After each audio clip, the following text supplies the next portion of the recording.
ఆంధ్రప్రదేశ్ లో వారసత్వ వ్యవసాయ భూముల బదలాయింపు మ్యూటేషన్ ప్రక్రియ అంటే రెవెన్యూ రికార్డుల్లో పేరు మార్పిడి ప్రక్రియను ప్రభుత్వం మరింత సులభతరం చేస్తూ కీలక నిర్ణయం తీసుకుంది.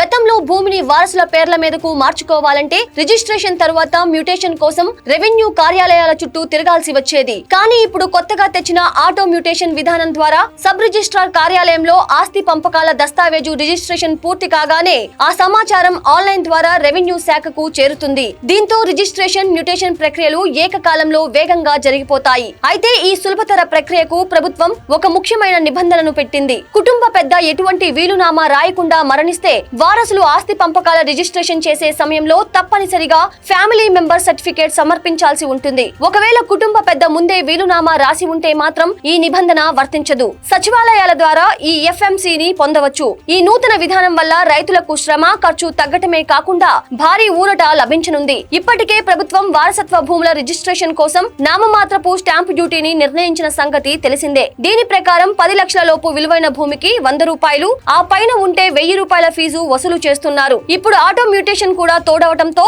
పట్టాదారు పాసు పుస్తకాలు సకాలంలో అందుతాయి. ఫలితంగా ప్రభుత్వ పథకాలు, బ్యాంకు రుణాలు పొందటం రైతులకు మరింత సులభతరం కానుంది.